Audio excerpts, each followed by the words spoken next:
Well, it's showtime. Good evening, everyone. How the hell are you?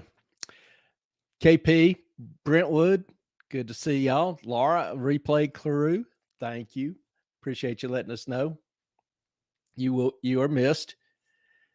Hope everyone is having a good day. You'll notice Ellen is not on. We are having technical difficulties getting Ellen's camera to work.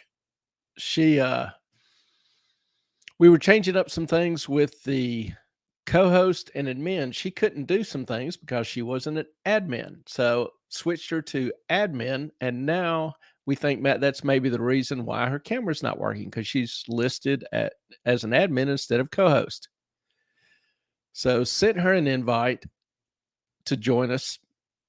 And she just popped up and still no camera. So this is interesting. If it's not one thing, it's another. But we'll get it figured out somehow. So good to see y'all. Good to be with y'all tonight. Been an interesting week, obviously. Hope everybody has had a good one. Can you hear me at least? I can hear you, but that's not your best side. Well, Clay, it's because you took me off as co-host. Well, I just sent you an invite. That shouldn't make a difference. You told me to make it. Does make. No, you said you wanted to make me admin again, and now I can't come on because I'm not a co-host. Yeah, it doesn't matter what I do. It's going to be the wrong thing, isn't it? I can't do it. There's no way to add myself camera from my side. Well, on an invite, it ought to work. I'm trying to figure out how to add you back as a co-host now. You got to get back to your settings. Well, I'm in settings and guest. Nope. You got to go. No, the main camera. Mm-mm. Yep, can't get to the main unless I exit the broadcast. I will figure it out. How about that? You do Bye, that. y'all. Well, let's see. Sky Ricky. Any computer guys watching? Seriously. StreamYard hasn't been the kindest to us. Don't know if that's necessarily, I can blame that on StreamYard, but it's a little weird. We might look for another platform to base the broadcast off of. So if y'all have any input or know anything about this, would be glad to talk to you or hear from you. Excuse me. Sky Ricky, she is exiting and returning. For some reason, her device is just not connecting.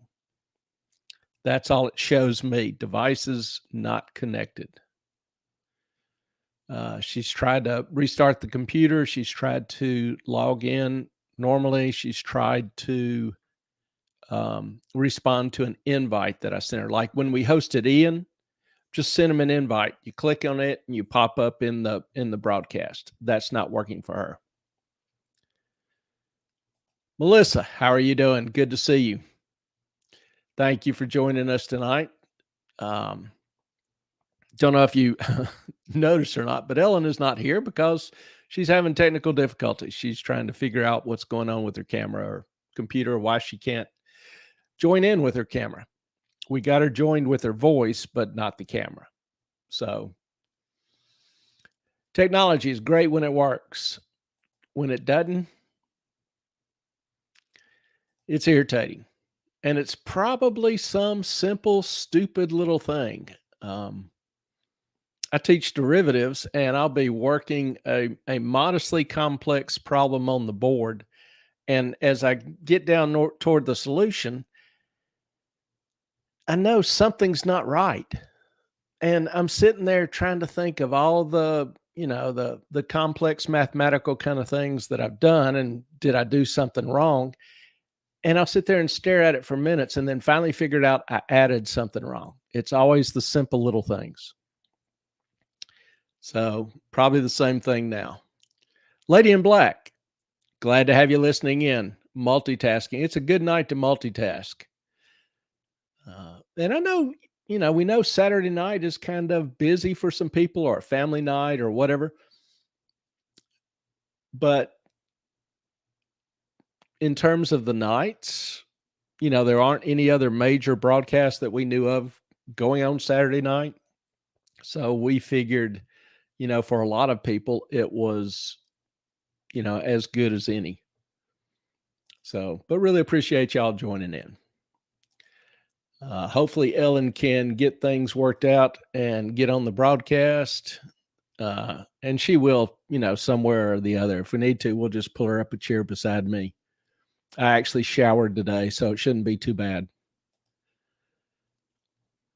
Let's see.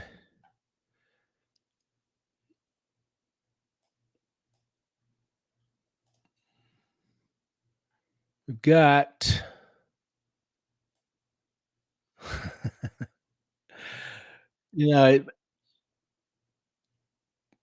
maybe it's just me, but every once in a while I go look at that short on the channel with Chunk, and I think it makes me laugh. It's cute.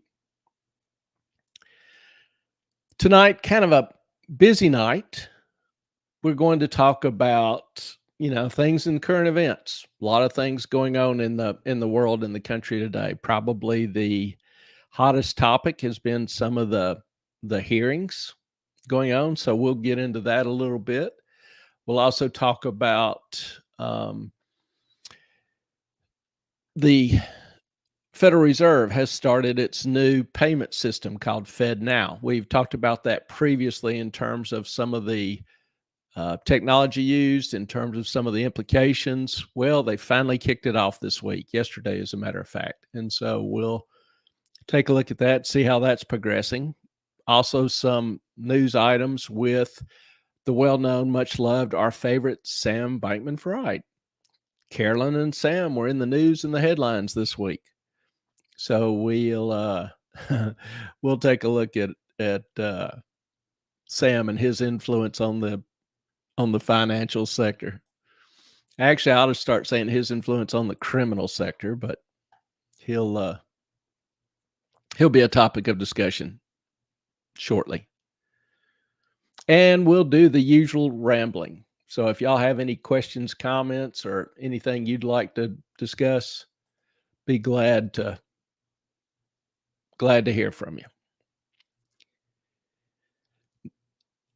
Now, most of you know, if you've listened, to at least a few broadcasts, you probably have a pretty good understanding that I hold most politicians in contempt, rather high contempt, actually, and have never.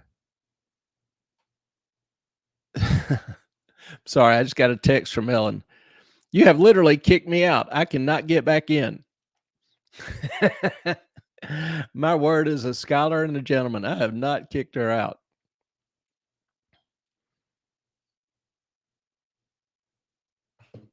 So, don't know about that. But in terms of politicians, hold them in high contempt, almost all of them, and have never really been much encouraged by what I see out of DC. Thank you, Ellen. As I said, she texts me. Now she's making sure the world knows I have kicked her out and I cannot get her back in, even though I did not kick her out. And she's obviously kind of back in. She's chatting. So I rest my case. Anyway, she is not banned, I promise. DC, truly a swamp. And I say that having had a daughter that worked as an assistant to a rather prominent and well-known senator. I've even got video of her in nationally broadcast committee hearings, sitting right behind the senator, supporting him, having the right documents or whatever he needs. And she also created a massive flow chart that's been used by the Senate and a number of organizations describing the bureaucracy created by Obamacare. So I don't presume to speak for her or anybody else. My opinions are mine alone. But yeah, I don't care much for politicians.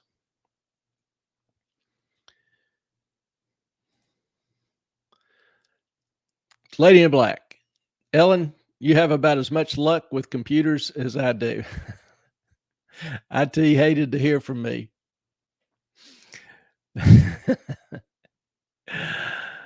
And we've got some love going out to Ellen. Sending all my good juju to your computer from KP.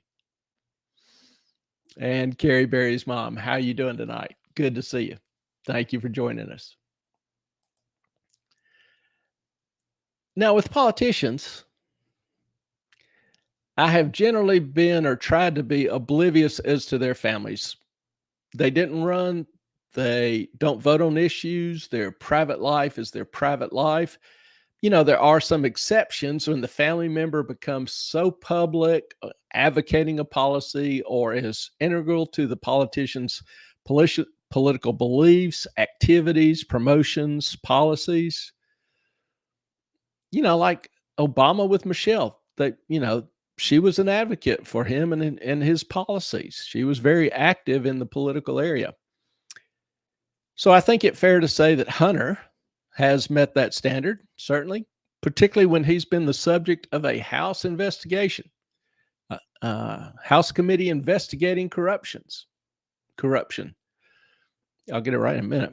So I won't belabor the point, but let's shuck it down to the main points. The chair of the committee is a guy by the Representative James Comer, who stated today that he was planning to file up to 10 criminal referrals against Hunter with the DOJ. That's not bad for just the first day of hearings. And I mean, the charges include, for example, sex trafficking. That's kind of a hot issue now. And Hunter's case is a little different. It wasn't children. Most of the discussion now is over child sex trafficking. But apparently he brought a prostitute over state lines while paying the $40,000 tab out of his company funds and then deducting it on his taxes. Right. We have been joined. No, just grab a chair and pull up. I mean, I can't. You can take your earbuds out. There's no point in doing that. You kicked me to the curb, Clay. Here is Miss Computer Illiterate. I'm sorry. Here's Ellen. No. The reason I can't get on is because you changed my status, not because of anything that I did. So, Lady in Black, can he change it back? Not until he's done with the stream. Yeah, I have to exit this stream to access that particular function. So for now, you've got the twins here. Twins. Well, I mean, I'm not wearing lipstick, but we don't look that much alike. Sorry.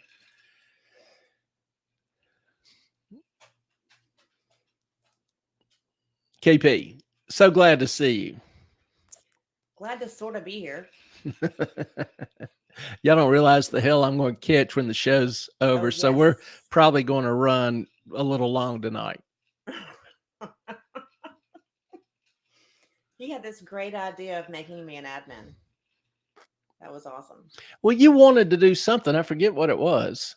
And you needed to be an admin. So no, I just said I couldn't do it as a co-host. That doesn't mean I wanted to be an admin. I thought the same thing. Men. Thank you, Lady in Black. We have absolutely zero resemblance to each other. None. Well, I know I'm a pretty man, and I think she's a pretty lady. So there ought to be some commonality there. Pretty is actually a mathematical function. Did y'all know that? It's a mathematical structure. He's happy I'm not slapping him in the face right now. So we share the same math. Punching him in the face. It wouldn't be her first time. Actually, it would. I just shot you in the face once with an airsoft gun. That's it. And that was by accident? I don't think it was an accident, but... Well, maybe. I don't know. Anyway. So the pride and joy of the White House, Hunter Biden.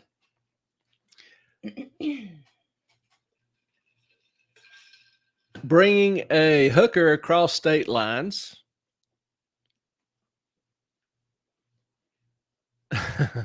I'm sorry, I missed the whole first part of this. What are we talking about That's now? okay. She's used to not listening to me anyway. So he spends 40 grand on a hooker, which I got to admit, I'm a little impressed. He used company funds and he deducted it on his taxes. How cool is that? So, and the committee actually has the receipts and the pics, thanks to, as we know, thanks to Senator or Representative Green. She actually threw some of the pics up. They were blacked out. But MTG. The worst part is that she has gotten so much, or the press is focusing on her so much now that they are missing the entire point of the hearing, which is that he got special treatment from the IRS and that these two whistleblowers had never seen anything like it. They were just like, we've never experienced this. I mean, it was put in the wrong jurisdiction. It was then put back to a jurisdiction. I mean, nothing could be done. What? Nothing. I'm just listening to you. You're all up in this. Oh, you watched the whole thing. I watched the whole 6 hours. She did. It was infuriating. All the Democrats said basically was that, oh, so the prosecutor disagreed with you and now you're mad. No, that is not what happened at all. Sorry, go ahead. That's all right. KP, tell us a little bit more about Pretty. I never heard of it. Yeah, you can, if you look at AI when they create, like you tell them you want to create a model. Hello, That's Toulouse. Pretty. This is pretty. This is cuteness to the 1000th degree. But there are certain mathematical proportions to the face and body that subconsciously people translate as pretty. Maybe I can dig up some info on that and do it a little more. It's the ratio of the eyes and the nose and the mouth and how they all are proportionate to each other. Like if somebody has really wide eyes or very, very small mouth, very, very big mouth, there's a sense of proportionality. Lady in Black, Clay, I wouldn't call you pretty. That implies femininity to me. I have to disagree a bit because he and his sister look just alike and she is very feminine. So I don't know which one's which. Mine, my baby, particularly. My baby is my spitting image. Your sister and you look exactly alike. But if it helps, Lady in Black, I have been called a pretty man. So I've taken that with some You've been told some you humility. Have pretty feet, and you do. I'll give you that. It was a date. Trying to think the last time I spent $40,000 on a date. Yeah, it's been a while. Tulu getting her love. Oh, the baby. Keep her butt off my cut. She's walking around. She's on the desk, literally, just doing her thing, licking. She's sweet, but she's got to go off the desk. You get in daddy's way. No desk. Yeah, and this is a kind of a quick reminder. We're going to have a pup night next Tuesday. So this coming Tuesday. So if you've got pups, send us your pics. Send them in. Mail them in. Moffettonmoney@gmail.com. Exactly, Sky Ricky. They should be. Well, hopefully they're, to me, I won't say prosecute the guy. I still kind of believe in innocent till proven guilty, though there is a fair amount of evidence or accusations out there.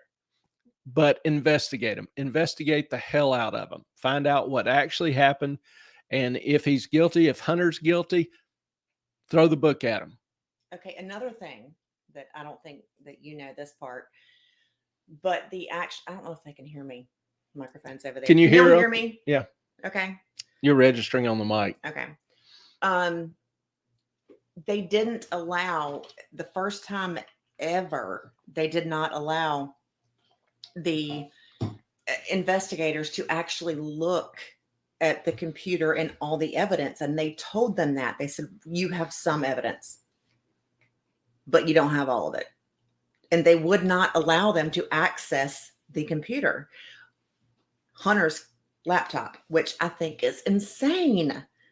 Yeah, the FBI seizes Hunter's computer and then real quickly loses it.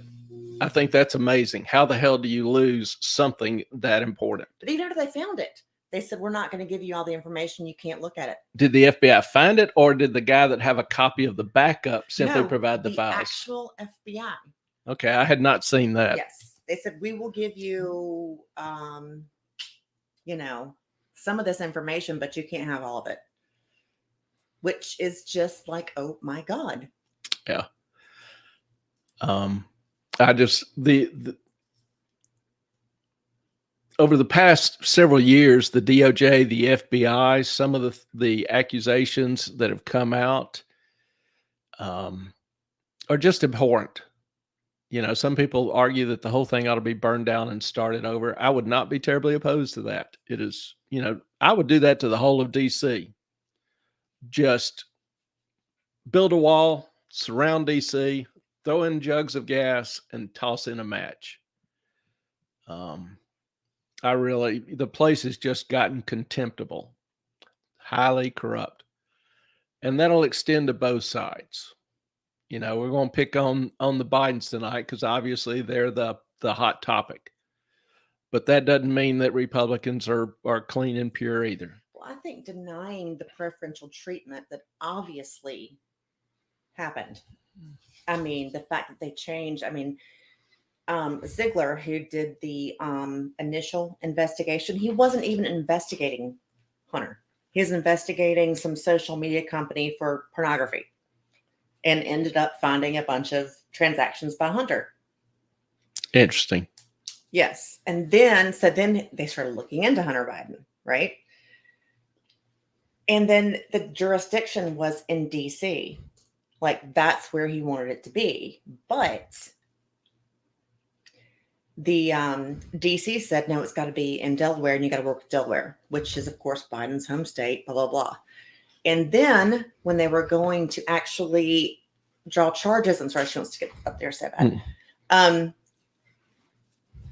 They said, no, you can't. This is the wrong jurisdiction. But they couldn't do DC. They couldn't do Delaware. So they tried California. And they couldn't get anything done there either. Sorry, it infuriates me when people get away with stuff like this. Yeah. She has spent a fair amount of time and effort trying to follow it. And it is, intensely irritating to her, and with just cause. KP, men can certainly be pretty. Pretty happens. He loves that. Don't feed his ego. She didn't call me pretty. She just said pretty happens, but we all know it. We all know the truth.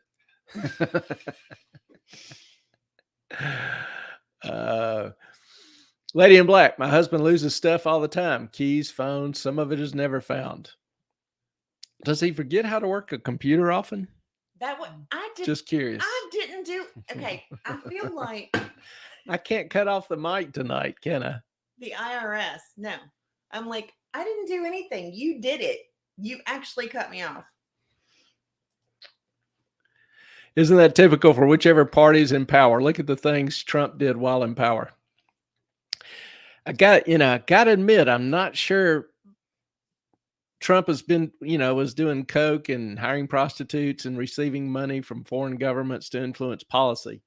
Trump is a narcissistic asshole. No doubt. I'll agree to that. But most investigated president in history. And so far, nothing directly implicating him. If they find something, investigate it. If he did it, throw the book at him. Mm-hmm. Either side. I don't discriminate in that regard. But there is a much deeper, I think, thing at play here, and I think that, and if Trump does something illegal, absolutely go after him, do it. But when you see someone doing something illegal and no one's doing anything about it, that's when I have a huge problem. Yeah. No one's proven anything that Trump's been charged with. And And we're not saying we love Trump. I mean, Trump is a major narcissistic asshole. yeah, Trump is a highly divisive guy. I would, I'd prefer somebody that's a little bit more civil, professional, whatever, do it. As far as his policies, it's no secret. I'm a small government guy. I think taxes are way too high on everybody, poor, rich, middle, whole group. I think we waste tons and tons of money. So Trump, his policies, I oftentimes agreed with. Not so much Biden. And he did what he said he was going to do. He did, which was rare. So there's some things I admire about him, some things I really don't like about him. But whoever, the corruption, find honest men, find men that care about the law and justice, and put them to work. We haven't done that in way too long in DC. Way too long. January 6th. Bottom. Contemptible is pretty damn accurate, Clay. I wish I had a stronger word to describe it, actually. Lady in Black, my husband can't work a computer, period. He can barely work his phone. And, I'm about ready. Now, I kind of live off this stupid thing, having it scream at me when I need to go somewhere and looking up information. But I honestly am about ready to go back to my whole life. Lady in Black, January 6th. I think you're talking about a quote unquote insurrection. That was not an insurrection. With Trump. I honestly have a hard time calling it an insurrection. One, because I've never seen an insurrection without weapons. Two, thousands of people. There were 400,000 people at the rally. Several thousand, 5 or 10,000 at the Capitol building, migrated to the Capitol building. And then a couple hundred were violent. Those who were violent or assaulted the police, throw the book at them. But like a lot of the people there were constrained by velvet ropes. They were taking selfies with the police. The police were actually escorting them around and opening doors. And that crazy shaman, the police he was protected by the Capitol Police. Yeah, if you want to, I even have a hard time charging those people with trespassing. The peaceful ones, the ones that were constrained by the velvet ropes, stood in line, that kind of thing. If you tell them to leave, they didn't leave, then charge them with trespassing. If the doors were open for them and they stood around just taking pictures, escort them out. Which seems to be the case. Yeah. So, but the couple hundred there, the violent ones, charge them, put them in jail. But to me, an insurrection, if those 400,000 people had been incited to insurrect, the Capitol would have been burned. It would have been like an Antifa meeting on steroids. Or BLM. So and even in the video, the 10,000 hours that Pelosi didn't want to release, you'll see a lot of the people yelling at others, telling them not to be violent. There's a group that actually threw out some people who were trying to stir up trouble. So, I don't think those people were trying to overthrow the government. I think they were just simply protesting what they saw as what they believed to be. And it's no one to say what's right and wrong or what was or wasn't. It's what they believed. We were not there. Yeah. We saw what we saw on television and said, these people are pretty peaceful. I mean, they're not doing that much. Yeah, the vast majority of them were standing around. So, that's a peaceful protest. I think people have the right to do that. The ones inciting violence or doing violence, and were some of the FBI people there inciting violence, like Ray Epps. He was finally charged the other day. It'll be interesting to see what all comes out in his trial. Was he? I didn't know that. Yeah, finally, because there was a big stink about him. Carrie Berry's mom. I was friendly with Ivana. I almost said Ivanka when I was younger. I have not been a Trump fan since then. The personality, the arrogance, the narcissism of some of them runs in the blood. Personally, I've met a lot of politicians, and sometimes when they're out in public, they can be, kind of engaging and friendly. And you see them in private, they're just arrogant. POSs. Yeah, POSs. We'll just call it then. The Trumps don't really have that on-off switch. They're just POSs. They're arrogant. They're narcissistic. It kind of runs in the family some. Can I say something? However, the past, was it 3 years? Yeah. I don't know that our economy can handle another year or another 5 years of what we have been dealing with recently in the past 3 years. I mean, inflation. Well, let's keep it focused right now on the charges. Sorry, go ahead. No, that's all right. A little ADD here.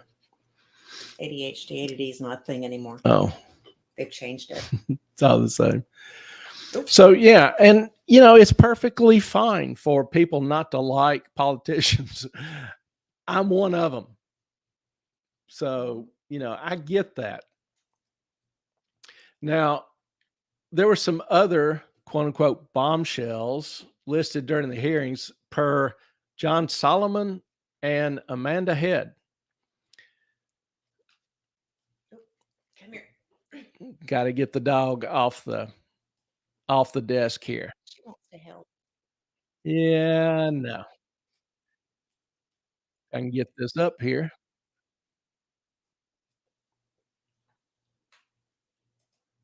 Oh, thank you. There you go.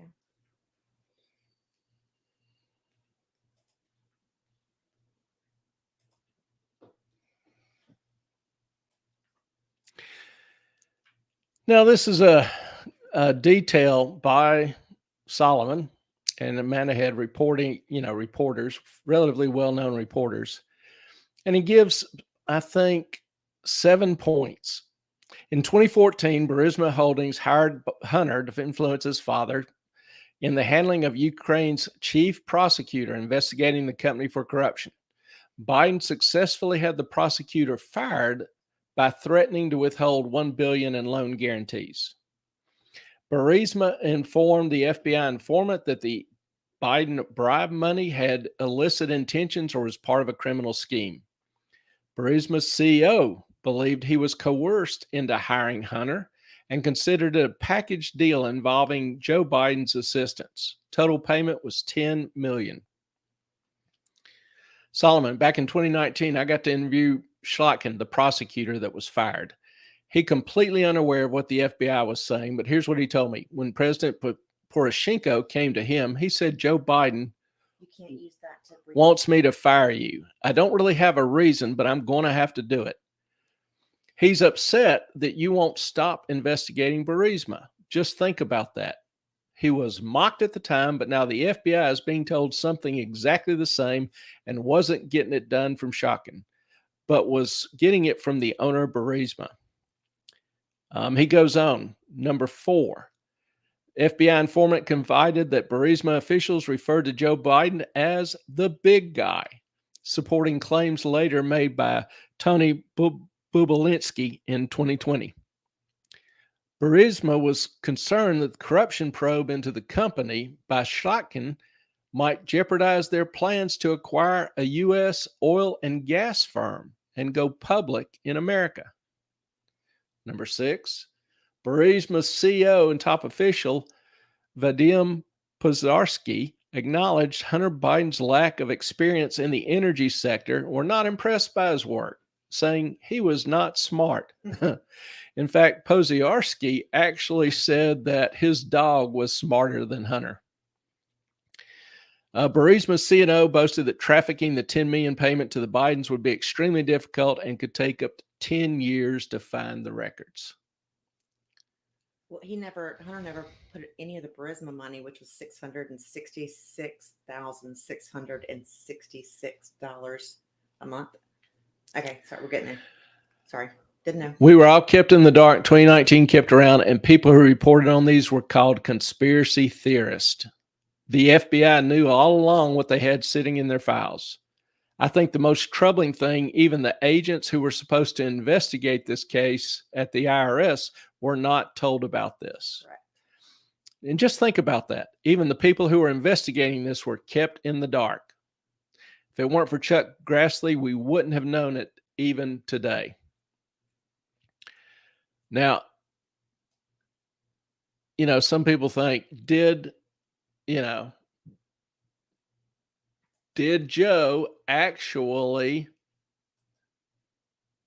get the Ukrainians, President Poroshenko, to fire Shotkin? Well, here's Biden in 2017, maybe 2017, talking about that very issue. At the Council on Foreign Relations.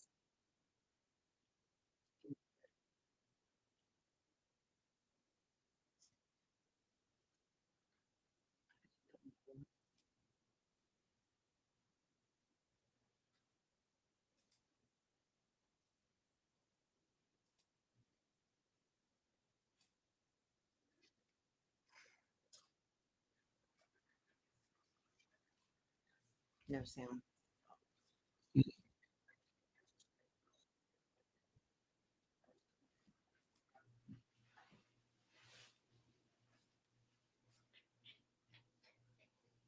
Can you add sound to the stream? Let me try this real quick. And he says, I don't know what I'm doing.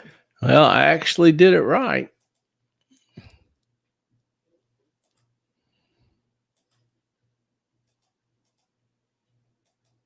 There you go. Same thing I did before. At the press conference, I said, no, I said, I'm not going to, or we're not going to give you the $1 billion.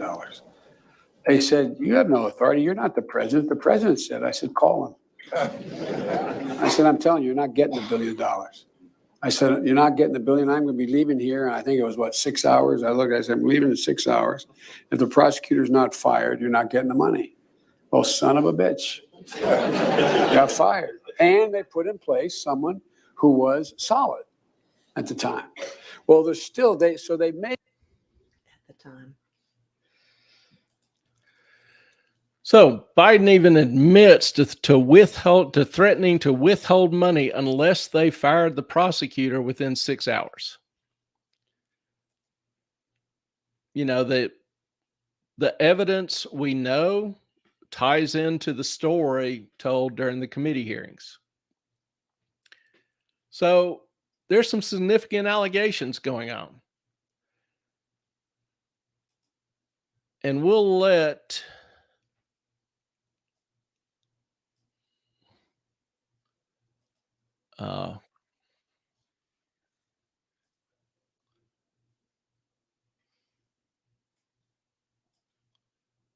share the audio too. Same way. I can't hear it. Ask Sam. You don't hear that?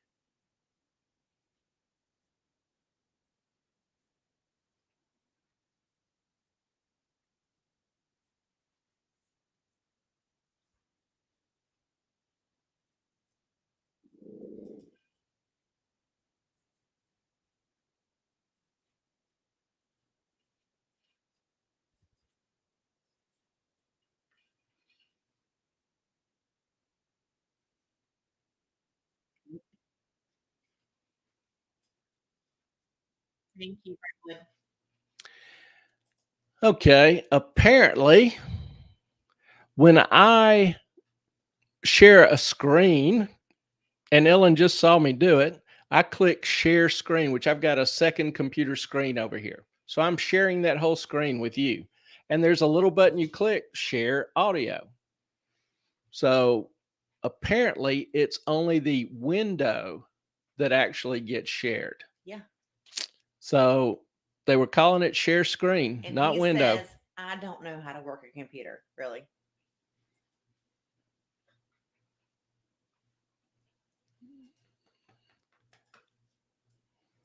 I'm going to show her something here and get her to witness. What does this say? Share your system audio. No, what does this say right here? Entire screen. Entire It's that screen. one screen. Yes. And so anything I move over to that screen Well, you don't should have be it shared. up, so guess what? It's not going to show it again. No, I picked that screen. This is not the same one. Ellen, that's a computer screen. See, it's this right here. I can choose window. Okay, that's the I can choose Politico tab. article. I can choose entire screen. You have to actually pull it up first before you just do Politico. So anyway, Ellen and I are going to continue to discuss this a little later, but I'll see you. I think screen is screen. She thinks screen is window. So apparently she's right because it's not working. Now,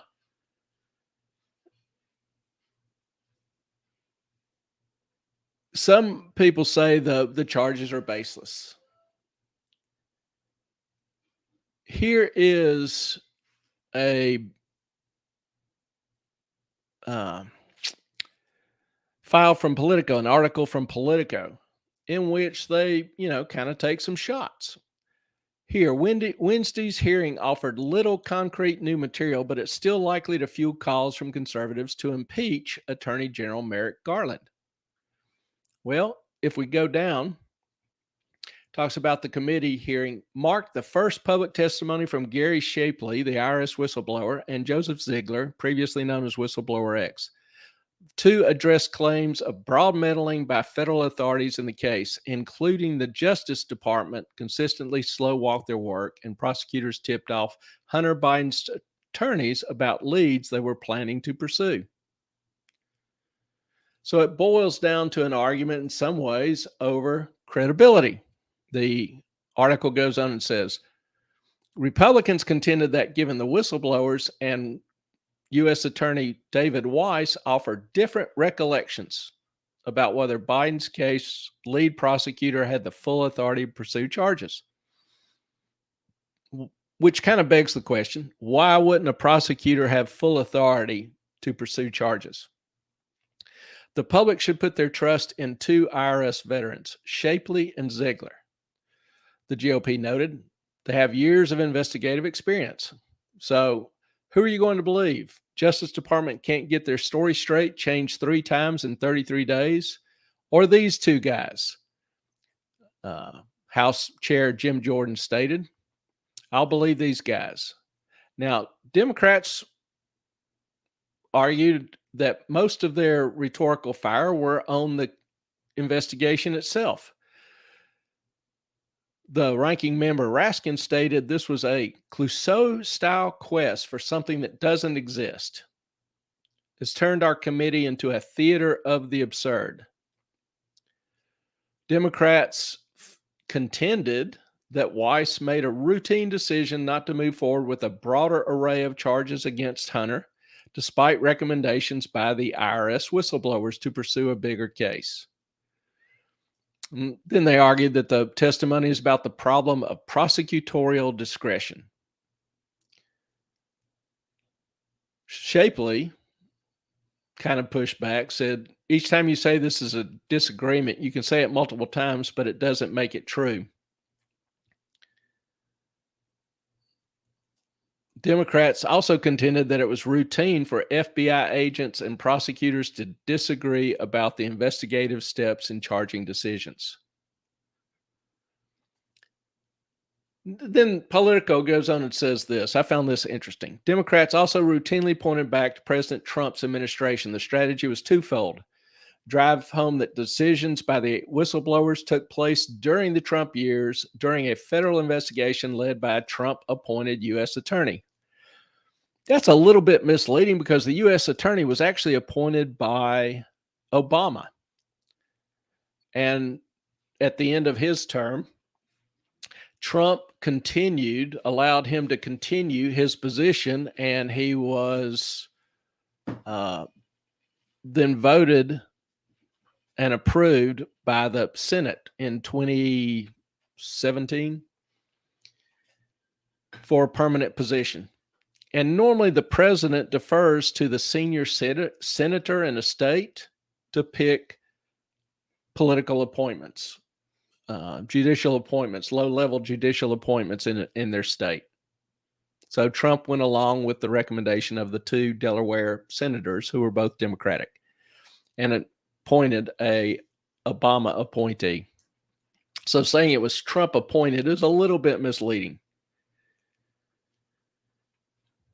Now, Comer said they will soon release supplemental memorandum based on records the committee has received but not yet released related to payments Biden or other family members received from individuals or businesses in Ukraine, Russia, and other sources.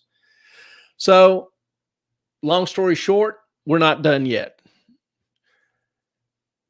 Where's it going to go? I don't know. Honestly, can't say. But if true, these are allegations that could just reverberate throughout DC, have enormous consequences, and maybe even affecting the various markets, because the markets hate uncertainty. And what happens if the allegations are proven true and an impeachment proceeding is begun, and the Senate then goes along with it? You have Kamala Harris as president, and whoever she picks as vice president, if they can get confirmed. So what are your thoughts on that? What would what would it be like having Kamala Harris as president of the United States? It's Kamala. You got to say it right. Kamala. Yeah, the worst thing is that these two men gain nothing from speaking out. Mr. Shapley, I think David Shapley, and Mr. Ziegler, they've done. I'm sorry, I missed a bit of this. They've done their job. Sorry, and they are. Sorry, I got that time. They've done their job, and they spoke out.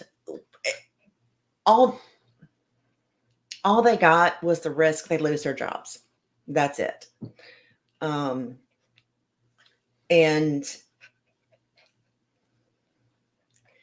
they spoke of a two-tiered system where the people that are higher ups get better treatment or preferential treatment. I was going to say, what's the difference between ambivalent and apathetic? I don't know, and I don't care.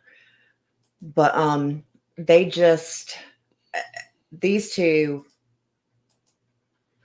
they did everything they could to just try to get the truth out there.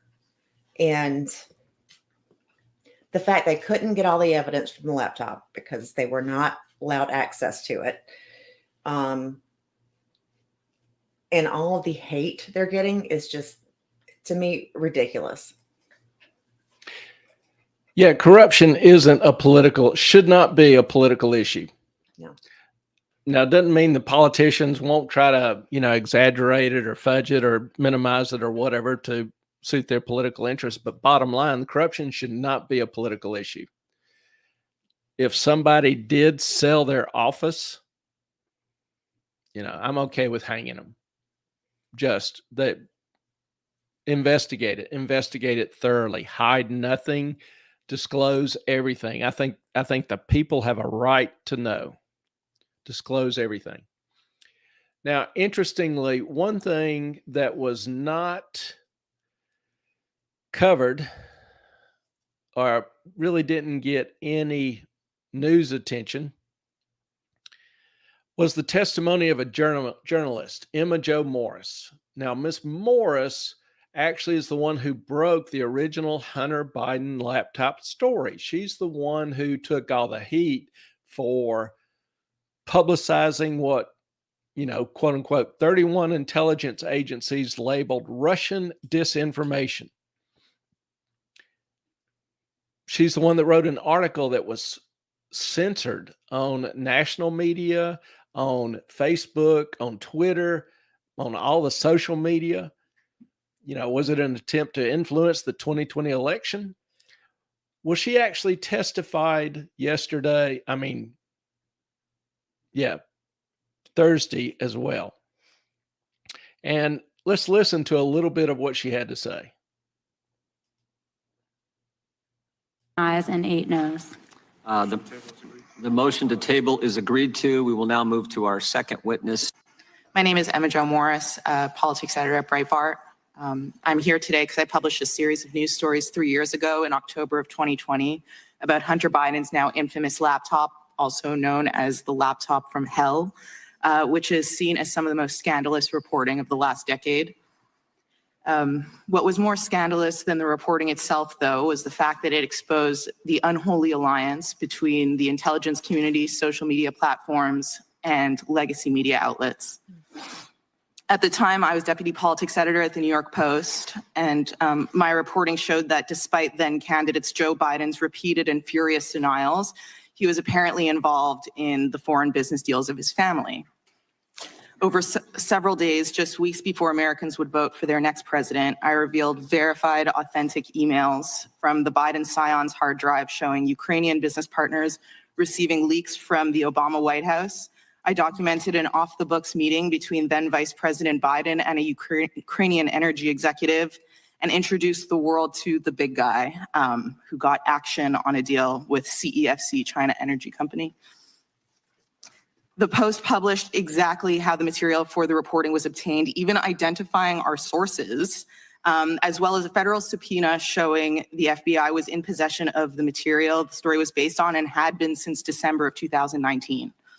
But when the stories appeared on social media that morning, the venue where millions of Americans go to find their news and editors to get their angles, within hours, the reporting was censored on all major platforms on the basis of being called hacked or Russian disinformation.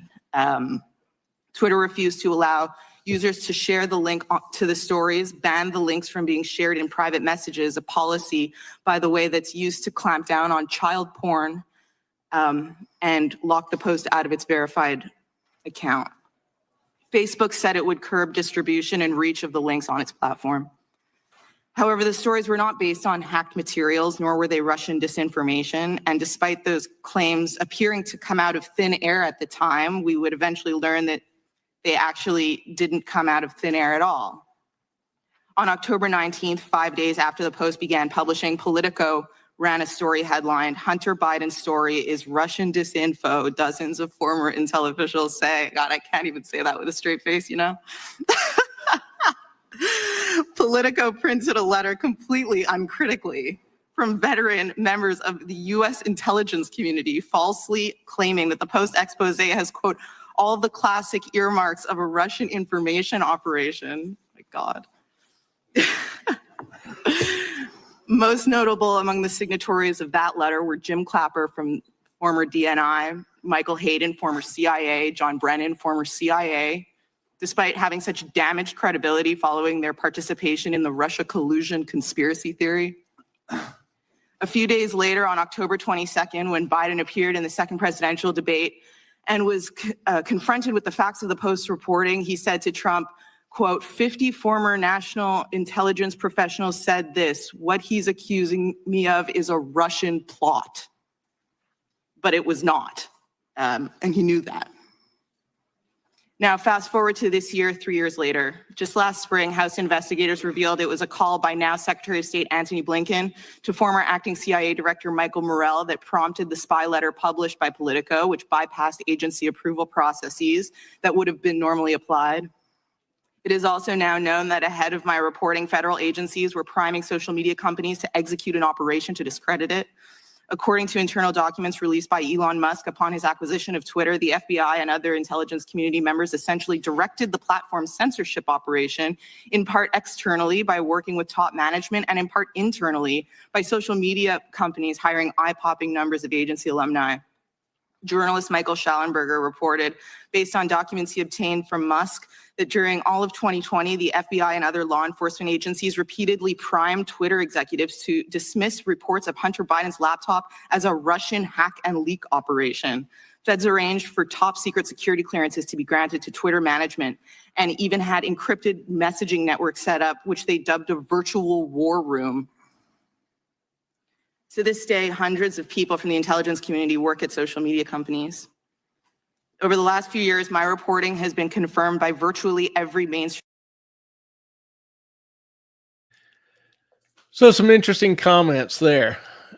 Main point that I guess really infuriates me is that we were lied to by the media, by the intelligence agencies, by a lot of the leaders in Washington who knew this was not Russian disinformation, but they kept peddling that. Now, what's going to happen? What's going to be the outcome of all this? I don't know. But this is just,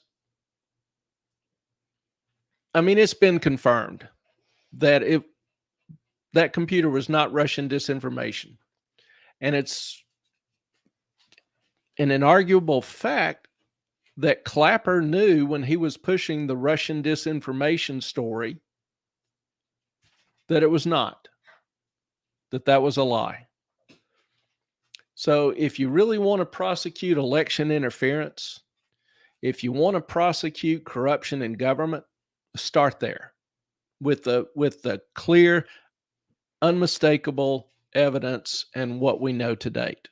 You know, let's start seeing some indictments of actual corruption. I think the governments on both sides have been lying to us for years and years and years about all kinds of things. And that's infuriating.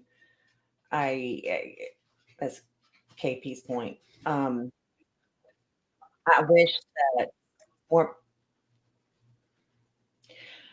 that we could entrust our leaders, those that we elect, to tell us the truth. I wish that we could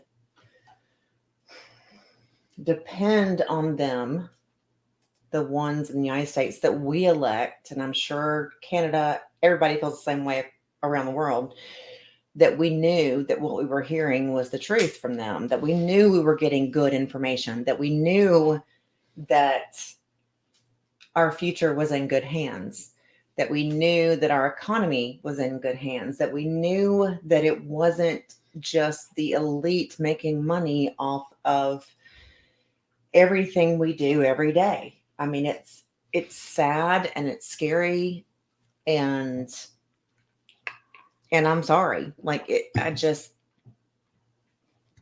hell, SBF is paying for his own legal fees through money that he already gave to his dad last year. Okay, I know we're getting there, but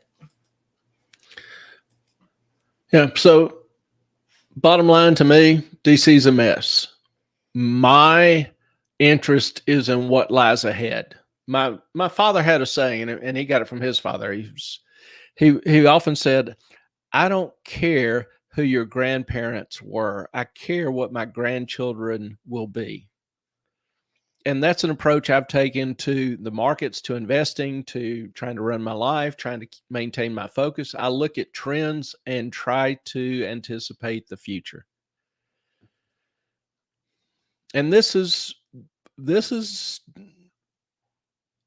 I don't have the words really to express it. I want to say disconcerting, but that really doesn't do it justice. I think KP said it well. It's infuriating. It is infuriating, but in terms of what it bodes for the future, particularly if nothing much comes out of all this. My point is in showing all this is that it is deep, it is pervasive in DC, and that if there is not a wholesale house cleaning, we'll just, move a little dust around off the desk, and then, 6 months from now, a year from now, it'll all be forgotten and passed over. No, That's the risk to me. any and everyone. I mean, whether it's Republican, Democrat, needs to be held accountable for their decisions and how they use their power to help their family or to not to. Or I have a very good friend, a minister, and her children joke and they say, if you get in trouble, don't tell mom, because she'll tell the police exactly where you are so they can come get you. Because she's like, that's not how this works. If you're in trouble or if you have done something wrong, you're going to pay. Yeah, there are dozens and dozens of people who need to be doing some serious jail time. That's kind of like my metric. Are people really concerned about corruption, or are they really concerned about just covering it up and maintaining the status quo? If it's just maintaining the status quo, then you seriously need to do some preparations for, start watching Doomsday Prepper, because building a house that just cannot stand long. Ultimately, the corruption will collapse, and it'll collapse quickly, and it'll be ugly when it does. There's a song that you and I have listened to. If the bones are good, the rest don't matter. But if you don't have the good foundation, you don't have the bones to keep up the structure, it's gonna fall. Yeah, and we're about to find out whether or not the bones are good. So that's a little bit on the Bidens, on Hunter, the corruption, the trials, etc. KP, I agree, accountability, but I feel like that's rainbows and kittens type thinking. I think they should be punished, but don't believe it will actually happen, which is wrong. I hope you're wrong. I'm scared you're right. If this is allowed to stand, if this is allowed to continue, if these people are allowed to flourish, we all will ultimately, our kids ultimately down the road will pay the price. Or we'll probably pay the price, because at least 50% of the nation is not going to stand for this. They're not going to be okay with it. Yeah, it will further divide people. People are already getting very divided. They're already getting angry. They're already getting intolerant of the other side. Our goal is not to inflame people, but to inform and say, if there's something that has been that I've said that is inaccurate or not true, then by all means, feel free to speak up. You're not going to hurt my feelings. I'm an academic. That's what we do professionally all day long, is have reasonable discourse with each other on. That's how we do research. We publish, we put out something, it gets criticized, and that's how we make it better. And that's kind of what we're trying to do here. So we'll see what happens. It really shouldn't take all that long to get a better idea of what the future holds. I know a lot of you hate Trump.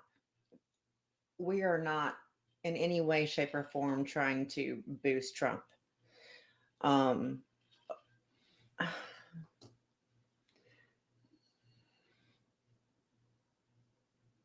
We don't hate him.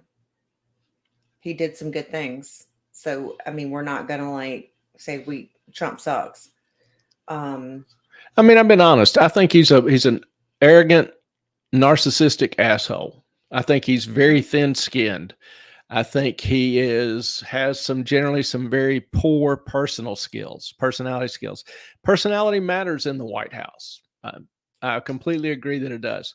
As far as his policies, like I say, anything that he did he cut federal regulations by about 1/3. He cut 18,000 people from the executive branch.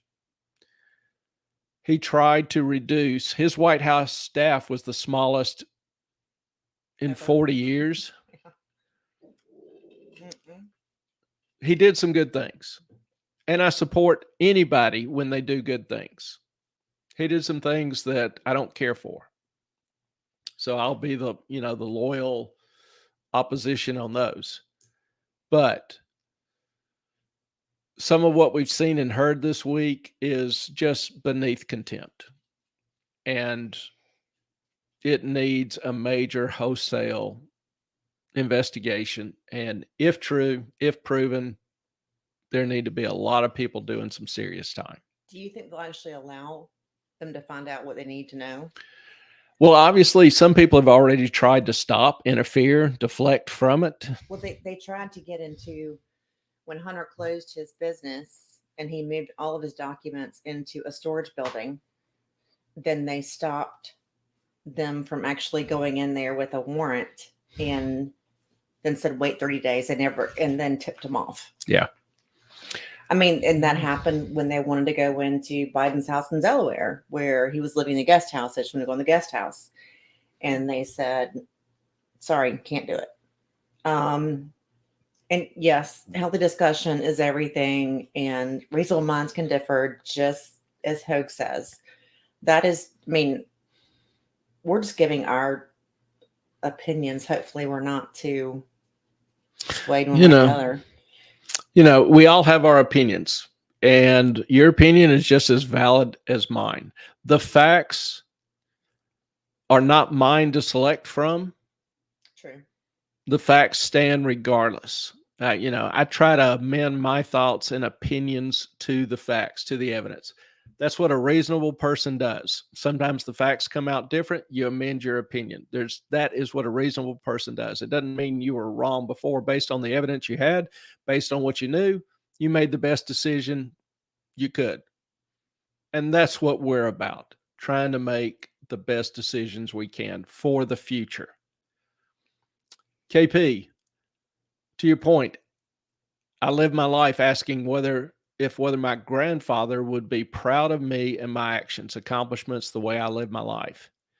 KP, I don't know your grandfather, but I'm pretty confident in saying he'd be damn proud of you.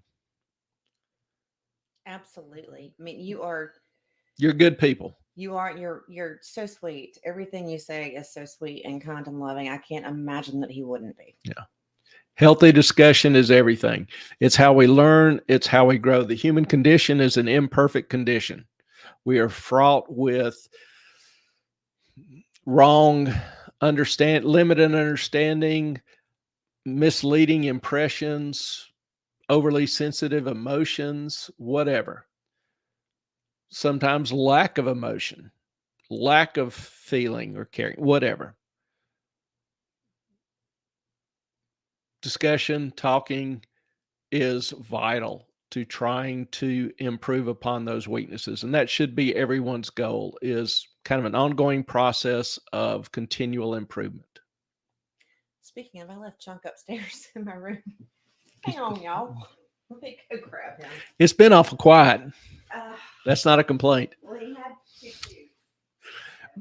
Brentwood. Yes, KP, reasonable minds can differ, as Hogue says. And for those of you who may not be familiar, Hogue is Hogue Law. He has a rather well-known YouTube channel. Sad truth is Biden can pardon his son and himself without even being found guilty, i.e. Nixon. President has the power of the pardon. That is true. That would be... that answer all the questions if he did. However, those people that were aiding him, contributing to it, or whatever, who are not pardoned, should be prosecuted to the full extent of the law. regardless, the information ought to be made public. People have a right to know, even if he pardons them.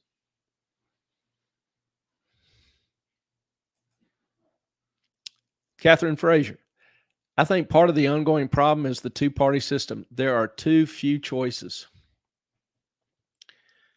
I don't disagree, but if there are too many choices, like I look at Europe and their parliamentary system where they've got a ton of different parties, and I don't really necessarily think that's a great improvement for a number of reasons, and we obviously can talk about that.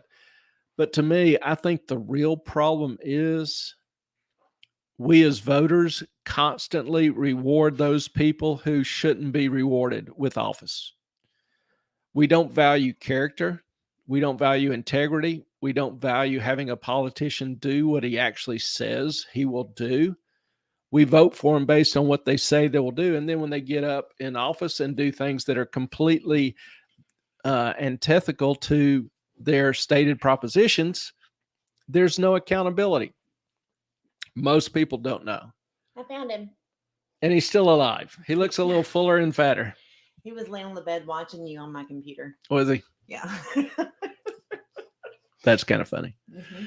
So I don't know that, several times a third party has tried and really gains no traction, because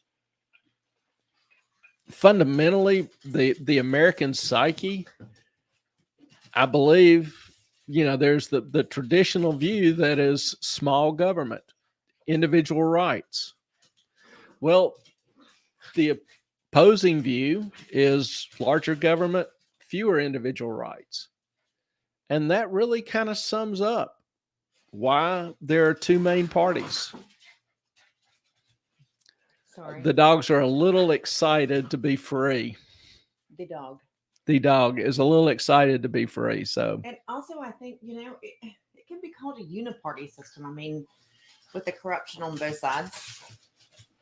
I mean, there's like you have the devil or the devil you don't, the devil you don't, the devil you don't, or the one you know and the one you don't, you also know. But there's never been anything in between. And we have developed a system that encourages soundbite discussions. If you're familiar with the Lincoln Douglas debates, they would meet in some area, some town in Illinois, and it would be a relatively well-advertised event, and people would travel from miles around up to 10 miles away, which if you're walking on foot or horseback, that's a 2 or 3 hour journey just to get there. The debates themselves would run 3 or 4 hours. And you wouldn't have a media personality that was asking the questions. Each candidate would get a turn speaking, and they would go back and forth discussing the issues in depth, in detail, the underlying principles, the underlying idea, the consequences, because that's what the voters then wanted to know. So how many of you know voters that would sit and discuss a specific political issue or a campaign for 2 or 3 hours at a time and go into depth as far as the philosophical underpinnings, the mindset, the commitment, and the consequences? I know of very, very few people that would. Well, I think from what I've seen so far for the 2024 and the candidates in Democrat, Republican, whatever, it's very shallow. Like there's not a whole lot of depth in what they're saying. Sound bites. Yeah. And it's like, and tell me what's wrong and how you're going to fix it. And that's what the school system and a lot of parents now encourage in kids. They put them in front of video games. They give them a computer. They give them, TV, and there's always something flashing in front of them. And they get to where they focus and want the entertainment. They want the flashing lights. They want the visual stimulation. They don't, and I see this in students, they don't have the ability to sit down and concentrate for an hour or several hours at a time on a particular matter or subject. If you can get 5 or 10 minutes worth of focus out of them, you're a miracle worker. that does not promote intelligence, wit, or reason. Sorry. I just bit my lip. It's okay. No, I was going to say, and they're starting, and I'm not going to, go too far into this because I know Clay will be mad, but starting with how do I say this without being kicked off YouTube? The sexualization of children very early. Gonzo. Remember Gonzo? He is now a girl that's a boy, and it is so weird. And I mean, the Muppets, to you name it, and all these books that they are giving to middle schoolers and elementary schoolers that are literally pornographic is, to me, just, I don't even have the words for it. It's abhorrent. It is horrible. Children do not need to be exposed to these things. And I think that's where they're starting in the whole,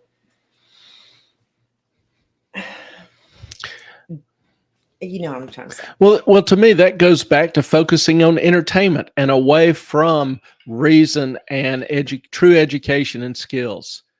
What was it wasn't Seneca, it was the Oracle of Celium was asked by a man, how do I live a wonderful life? And the oracle replied, talk to the dead. Now people think, oh, I need to get a Ouija board or something. No. What the oracle was talking about was listen to the words of wise people throughout time before you. Read. We had the little campaign, reading is fundamental.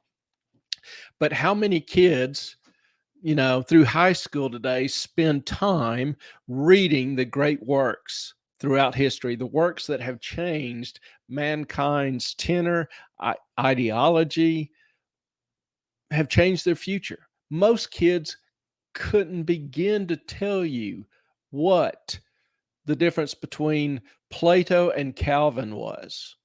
They couldn't even tell you why Martin Luther was a significant figure in history. My son They couldn't even begin to summarize the philosophy of Locke or Hume, even though they were significantly influential to the founding fathers in designing, in writing the Declaration and designing the Constitution. Now I know I'm a little. It's been a long time since Martin Luther, but he nailed the things on the 95 Theses. Yes, thank you. My son was over. This is when he was in high school. This is a couple of years ago. He was here, and we asked him to help us with some work. And I heard something from his pocket. This was during COVID, so I guess 3 years ago. And I said, "What is that sound?" He said, "Oh, that's French class." I was like, "And you're not listening?" He was like, "Why would I?" I'm like, "Are you kidding me?" He said, "Well, I can just look up where the test is on. I can just search it online and find the answer." You're not learning anything. I was furious. I was like, "You've got to be kidding me." Yeah. And that's what we, call education. I just saw a study a week or two ago where the average spend on public schools in the U.S. is about $17,800 per kid. Private schools cost about $12,500. Homeschools spend between $500 and $2,500. And in terms of the performance of them, there's really no contest. The homeschool kids will generally outperform the other two. Private schools will generally outperform public schools. Most public schools are a huge waste of money. Oh, huge. See, I thought that they paid in $17,500 and it cost $12,500 for public school education. Did I read that wrong? I read a lot. ADHD is a thing. Anyway, no, but my daughter, the whole herself through. Yeah, the whole city of Baltimore, they didn't have a single high school where the average student was able to read or do math at an 8th grade level. Complete and utter failure, particularly in our inner city schools. Catherine Fraser. I'm Canadian, so I'm used to bigger government, but also party loyalty. We also get more lobbying from the opposition parties. Committed commissioners and the administration do the deeper dives. Committed or committees, commissions. Committees, commissions, and the administration do the deeper dives. You know, I can't say I'm intimately familiar with Canadian politics, but you know, you're Canadian. I trust you are. So, you know, I commend that's still in existence. We are moving away from that, have moved away from that, moving away from it even at a more rapid pace nowadays in this country. And I hope y'all are smarter than to follow our lead in that regard. And teach your children. Please educate your children. Yeah. Because they don't know any better. They whatever they're being taught, especially in the US in schools, is probably not what you want to see. Well, they're definitely not being taught how to read and write at grade level. They're not being taught how to think. Yeah. They're Well, being taught what to think, but not how to think. Yeah. If you don't read, you cannot learn to think. You know, if you don't read and consider the great thoughts of antiquity, the great thoughts throughout history, you are not an educated person. No, but even if they do read, they're not taught how to think, what to think. This is how you should think. This is how this goes. This is what you should believe. And that's what they do. And they take everything that they read in as that perspective. Am I wrong? No, I think schools spend a lot of time teaching them how to think. Really? Again, I don't know. Yeah. You should believe this What to in think. ideology. Yes. Not how to think. Well, it's same thing. In teaching, you know, how do you teach kids to critically analyze Creepy ice cream man. information and ideas and whatever? You do that by letting them read and consider and discuss great thoughts. If you don't read great thoughts, you will never elevate your mind to consider or contemplate greater thoughts. If you read drivel, you'll think drivel. If you read for entertainment, you'll focus on entertainment your whole life. And that's where we are now, is that so many people have been educated to consider simply their own pleasure and their own desires. They don't consider a bigger existence. And so they just want sound bites. They just want the quick hits. They really don't want to delve into anything and consider greater issues or greater impacts or the fact that ideas do have consequences. So I'm sorry that I interrupted, but we have a creepy ice cream man in our neighborhood who plays like we wished you a Merry Christmas all summer long. okay, I would not call the guy creepy because we have not met him. No, we we don't have know not. him. No, we have don't know not. a single thing about him, so we are not calling him creepy. It's just the old imprimatur of ice cream man driving around playing Christmas music that sounds a little creepy. Okay. Probably been watching a little bit too much TV about clowns and whatever.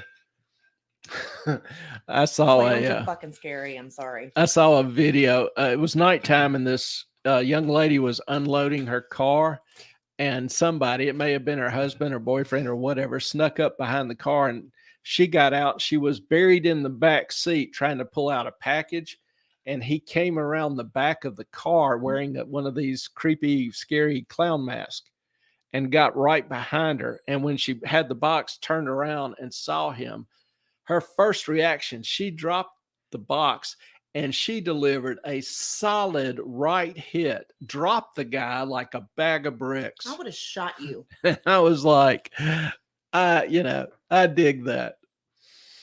Stupid should hurt. My rule number 2. I mean, my daughter used to come up behind me. I'll be washing my face in the sink at night. So I'm down doing this whole thing. And then, of course, the sink had a mirror in front of it. I'm washing my face. I'd look up and she'd be standing right behind me. Said nothing, made no sound coming into the room. I would scream, scared the crap out of me. And she just thought it was the funniest thing in the entire world. Yeah, that's creepy. That is creepy. Creepy daughter. She loved to scare the crap out of me. I don't know why. All right. Well, so much for creepiness. All right. Fed now. Fed Now. We talked about Fed Now. This week was a big week for Fed Now for followers of the Federal Reserve. Fed Now was implemented, the first protocol, the initial protocol. And this basically allows banks to transfer funds faster than they could do using the automated clearinghouse, ACH, automated clearinghouse. That's basically an interbank transfer system, cash transfer system that takes 2 to 3 days for it to settle. That's just not like a check that's an automatic transfer. No. I thought that's I mean, what it would sometimes, like in bill paying, sometimes would use automated clearinghouse to transfer money. So that's what that means? Mm-hmm. ACH? ACH. No idea. Okay. And it'll take 2 or 3 days to settle. So your money's kind of floating around in the ether for a few days. Well, Fed Now, the promise of it is to have that transfer take place within seconds. So Is this the automatic currency? No, Or the this is just money transfer right now. Okay. The system is not tied to any digital currency. I think that's what you're asking. Yeah. It's not tied to any digital currency for the moment, but it, as we've talked about before, it's a damn good precursor to the structure needed for one. It's even integrating with Metal blockchain, which is an Ethereum-based chain, which allows the conversion of cash into stable coins. Stable coins can be used in DeFi purchases. Oh, Metal blockchain. What is that? That's a company. It runs a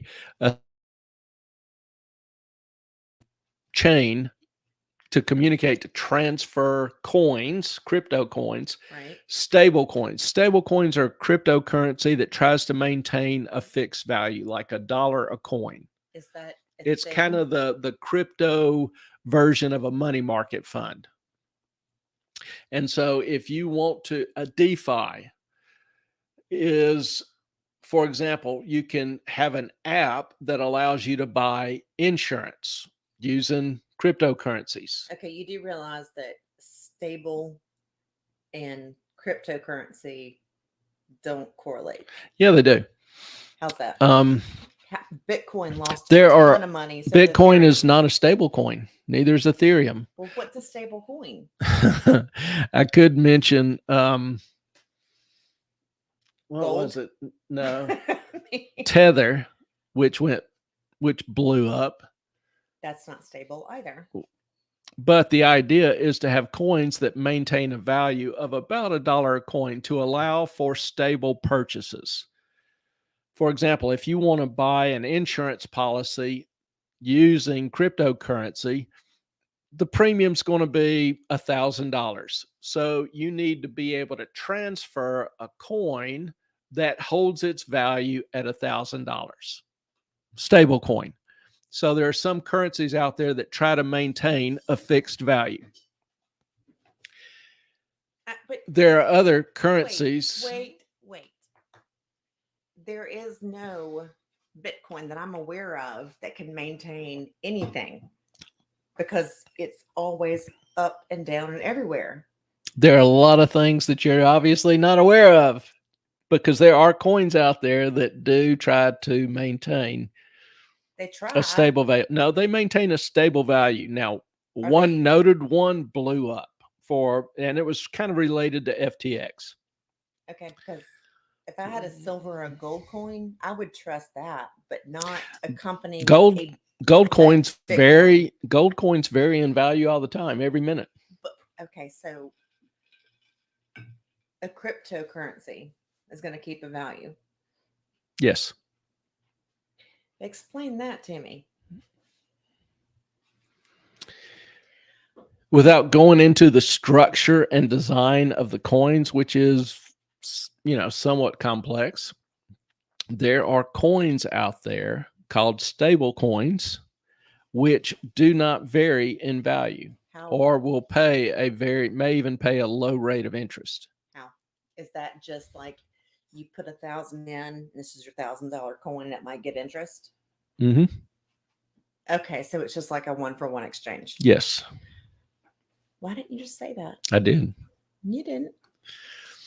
So, and DeFi, as I mentioned, is the ability to buy financial products, make investments, buy insurance, whatever, Okay, buddy. using cryptocurrency. DeFi is just certain protocols which allow that exchange. Well, FedNow has 35 banks signed up to participate, which is a little low. It's a little bit kind of below what the Federal Reserve indicated they expected. And it includes JP Morgan, Chase, Wells Fargo, some of the major banks. It does not include, at last I saw, Citi or BOA, who have so far declined to join. And why would banks decline to join? Well, there are several concerns with FedNow, even in its present form, even if it's not a digital currency yet.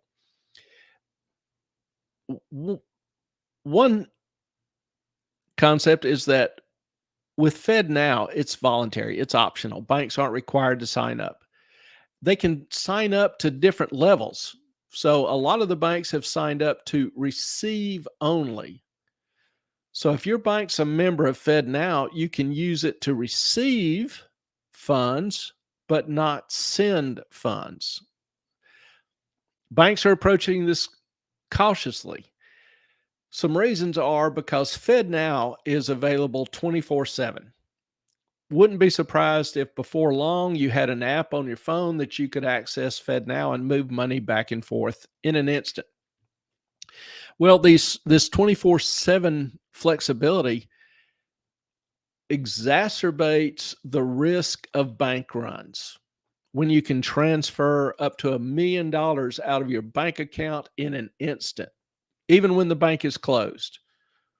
The rate of flight from banks could soar. Remember when SVB or First Republic was trying to close, you had lines outside the branches, people trying to get their money.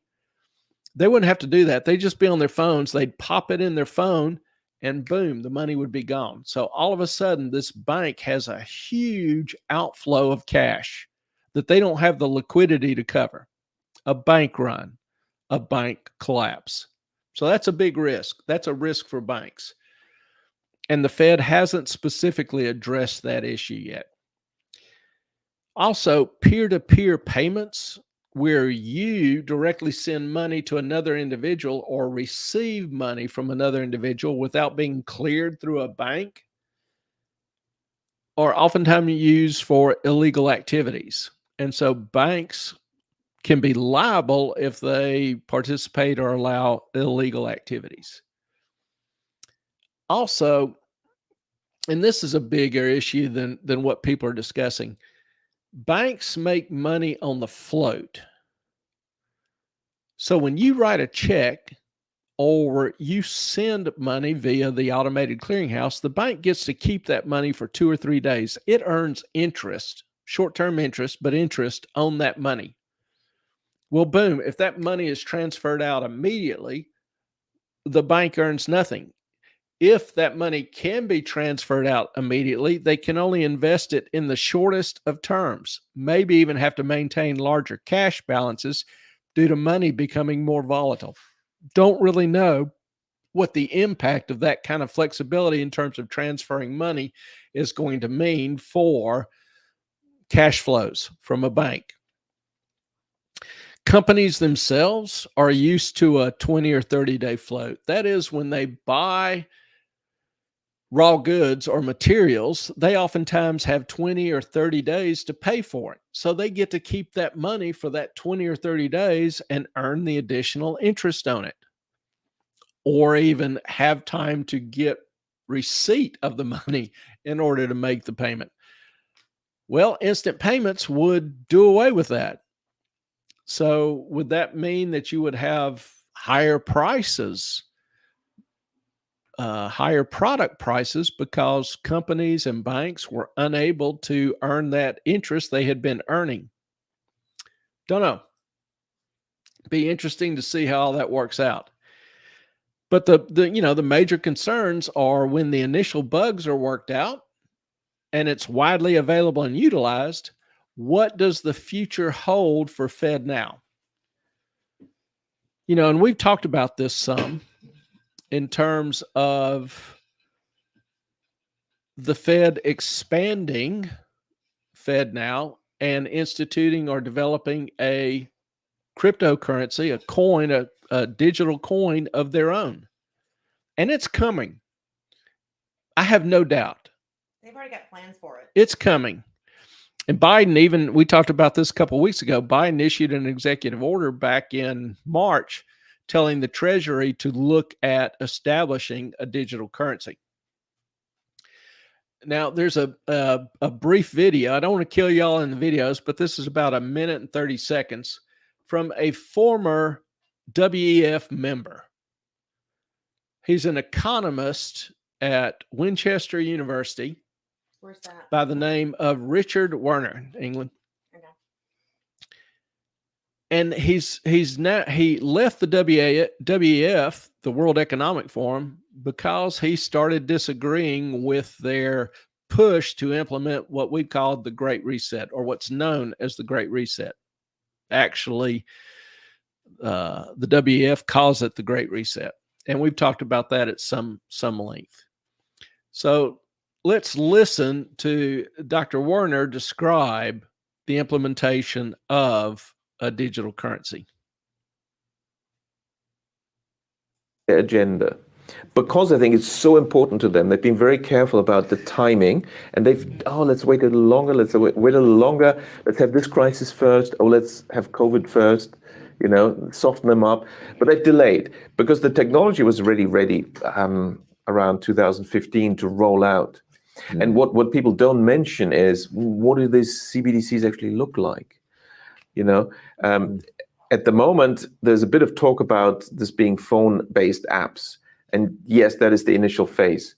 But what was already ready around 2015 is the ultimate goal. What they really want, apparently, I was told by a central banker, is, CBDCs looks like a small grain of rice that they want to put under your skin, which is, in my view, a violation of human dignity. And they realize there is a hurdle.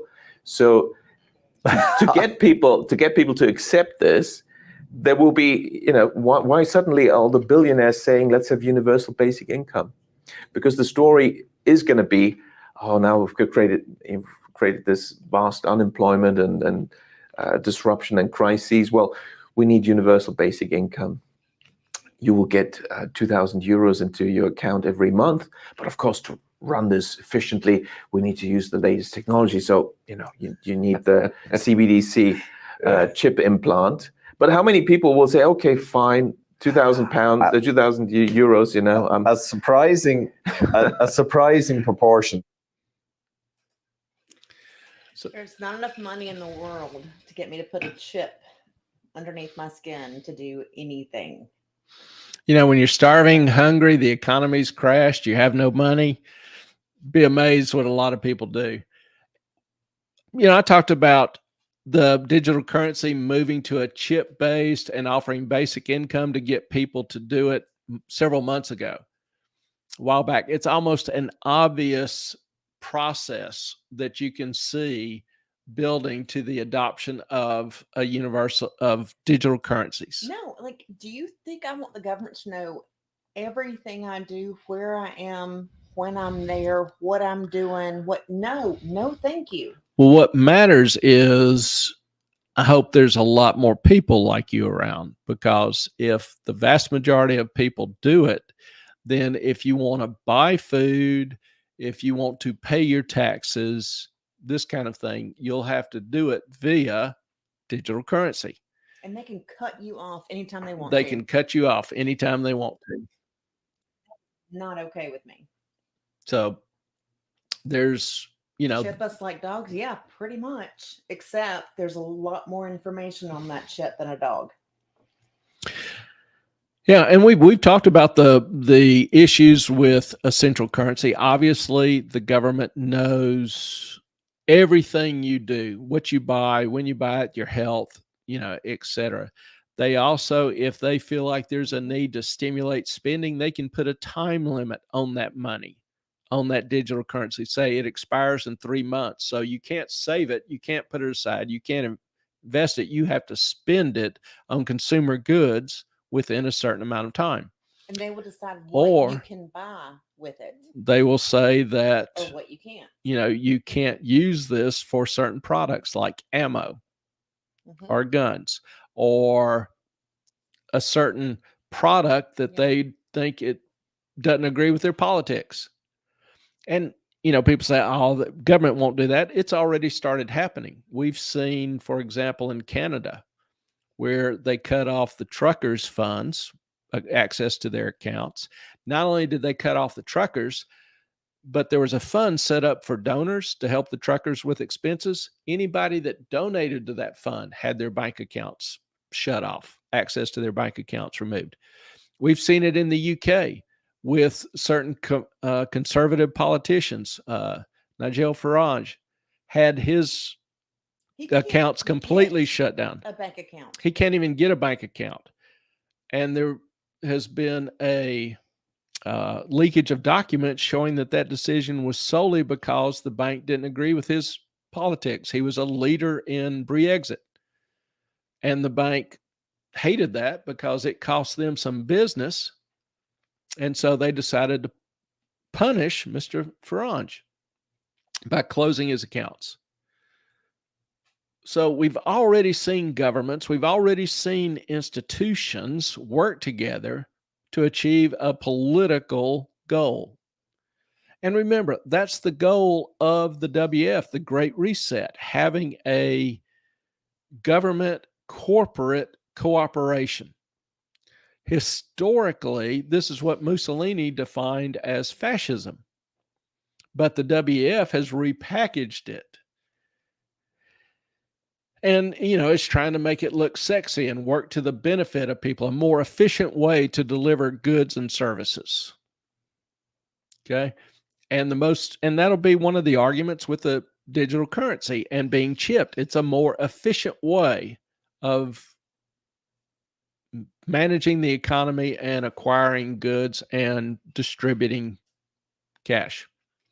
KP, I foresee myself fighting this with everything I have. And your grandfather would be proud. There's going to have to be an awful lot of people fighting it because this is really something where majority, particularly if it's a large majority rules. If you're in a small minority, I think we've shown or demonstrated a little bit that there's a lot of people in government that don't really care about the small guy or the small people. They want to enrich themselves. They want to accrue power unto themselves. And so particularly if there's a small minority who doesn't want to participate in this and fights it vehemently, well, you can be cut off. So, what would you do today if you couldn't access your bank funds? You couldn't access your money. How long would you be able to go? I have to put that up. I love you too, KP. But your grandfather would honestly be proud of you for that. And, we're always behind you. You want to give up there? Brentwood, everyone should read, not watch 1984 again. You really should read it routinely. Up here. No. Catherine, you can give the government a lot of information from your phone. You'd be amazed at the amount of information that they have. And knowledge is power. As far as the individual person, you don't really care too much if the government knows when you buy a loaf of bread. But suppose you're influential politician and you're having an affair and your wife doesn't know? Do you think there are people in the government that can use that to influence policy and votes and decisions? Damn right they can. Mhm. And there's some evidence that they do and have. So that to me is the real risk. Knowledge is power.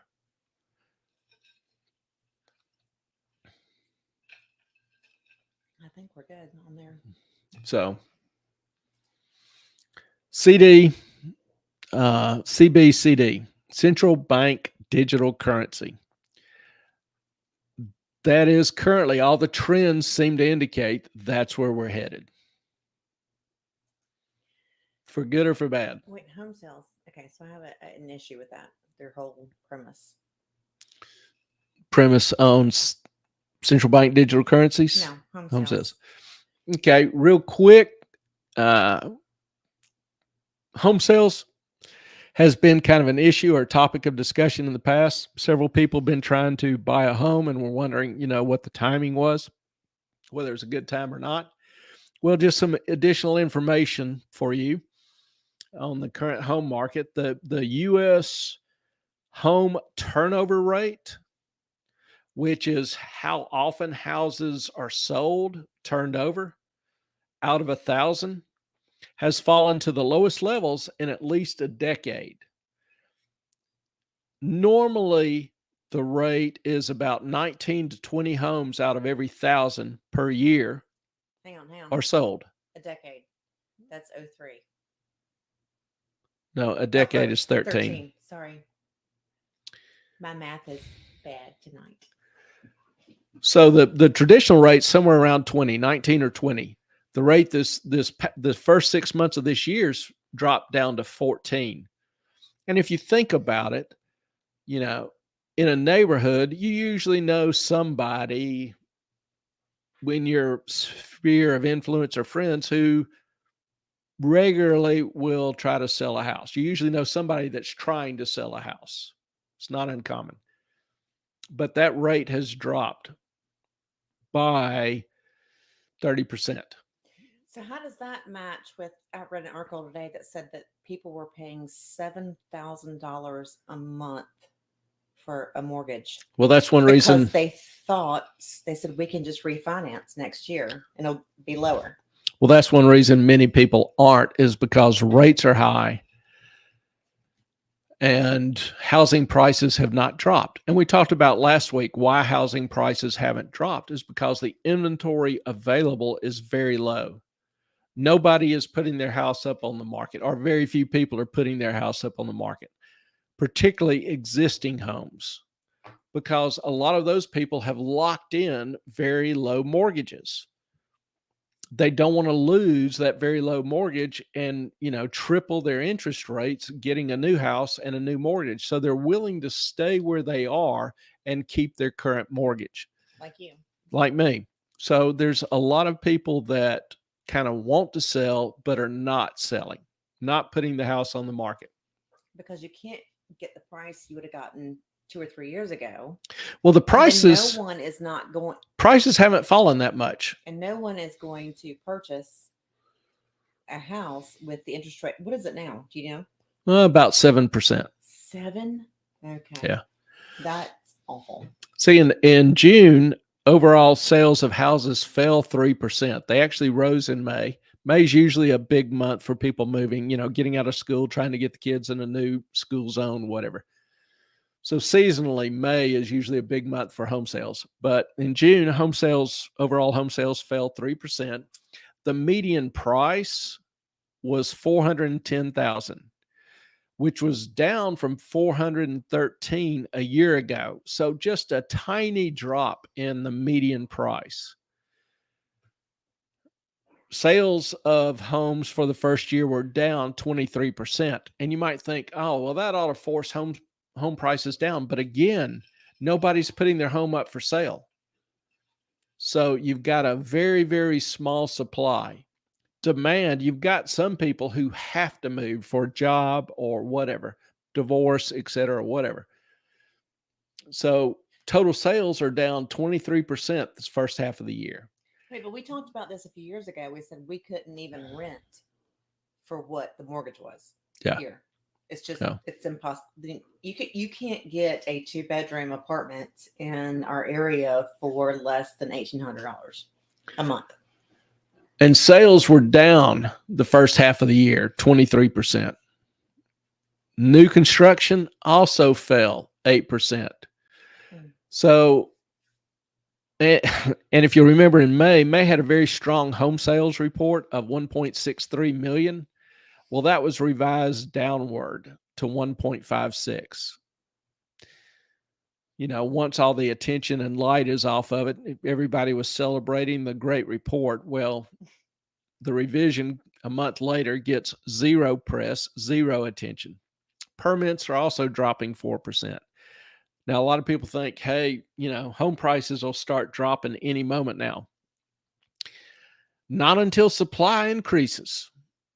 You know, People can't afford, to build new construction. That's for sure. With all of the inflated Yeah. prices of materials, and you'd be stupid to, in my opinion. Even if people want to sell their house, they don't want to lose their mortgage.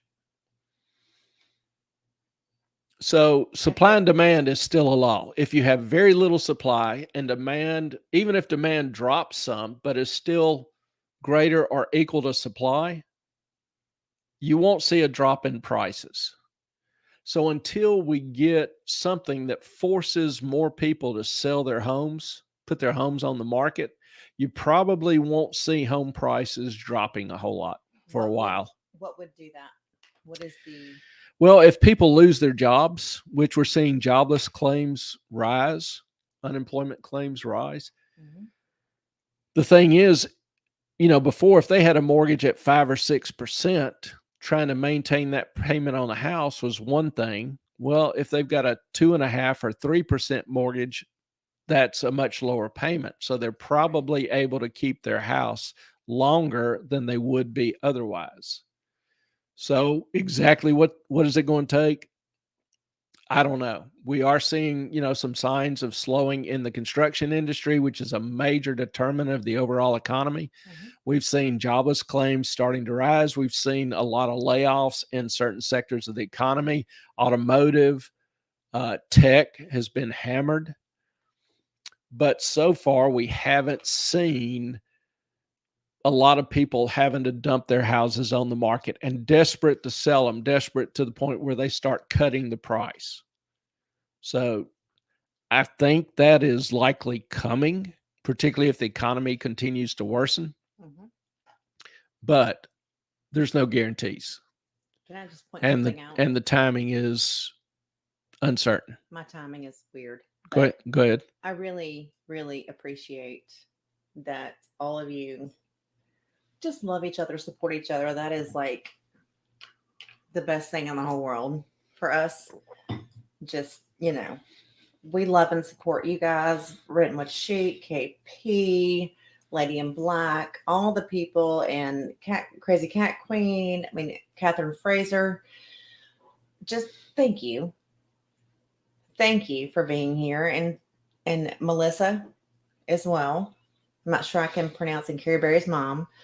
I don't know if I can pronounce Melissa's last name appropriately without absolutely butchering it. But anyway, thank y'all. Thank y'all for being here. And thank you for loving each other and being here for us. And I hope we are here for you. That's kind of the goal. So I hated it. I know that's a weird time to put that in there, but yeah, I know sometimes we can get a little long-winded, but the idea is hopefully give you some information that's of value to you. Hopefully give you a little bit of entertainment here and there. We'll flash Chunk or Tallulah up. I think Ellen- entertainment I kind of like. Ellen will jump on my ass some more. Oh, you wait till we're off this. Yeah, it's coming. But No, you just got to change them back to a co-host. you know, this is a good night for us. Mhm. And you know, we love sharing the time with y'all. Simoc. Okay. Simoc. Melissa, I had have cousins that are Simeon, and it's spelled really weird. So I'm always like afraid of doing it. Simok. Okay, got it. A little faster. Samak. Samak. I'm reading that Simok. Samak. Simok. Samak. Simok. Simok. So we'll sit here practicing y'all's names. And, thankfully, KP, I can pronounce that one right all day long. And Brentwood Chic, you're not real Brentwood good Chic. at. I've gotten the chic down pretty much pat. Zan's tired. How you doing, young lady? Good to see you. Hey, Zan, glad you're here. That's all right, honey. Listen, we love you. Chic, chick. Chick, whatever. Yeah, I almost said chick, two different spellings. We're a hot mess, both of us. I mean, that's the problem with learning phonetics. Chunk is coughing. Where are you? I can't. He's black. I can't see him. That's not racist. I'm just saying that's a fact. Like, Yeah. in the dark, I cannot see him. He really, no kidding. We take him out at night. We lose him. He'll be just 5 or 10 feet from us. And if it's, we take him out during the day, he gets under in a shadow when we can't see him. yeah, he's well camouflaged. And yes, props to you all. You were all extremely well behaved tonight. Very much so. So y'all are a great group. And y'all give some love to Zan. I'm not going to say why, but she's going through some stuff. So just pray for her and give her all your love. Spread the quan. And y'all keep us, updated. If you have some problems or something, we can do to help, or say a little prayer for you, or send you some positive vibes. We want to do what we can. Or whatever we can. And if you'll post your email address. We're also on Twitter at Moffettonmoney. And you can email any of us at any time at this address. Yeah, if you are on Twitter, subscribed, get your friends to subscribe, and please, before you go, hit like. If you haven't subscribed, hit that little YouTube subscribe thing there. It's down in the little corner of the screen, the little thumbs up. And share with your friends. So we appreciate y'all's support. It's good seeing y'all again tonight. And I love that y'all support each other. That is so sweet to see that. I love it. Yeah. Thank you. It's a cool little family. Proud to be a part of it. Thank you all so much. Hope y'all have a good night. For those of you on the replay crew, wherever you are, blessings to you. Our time is up. We thank you for yours. Y'all have a great night. Love y'all.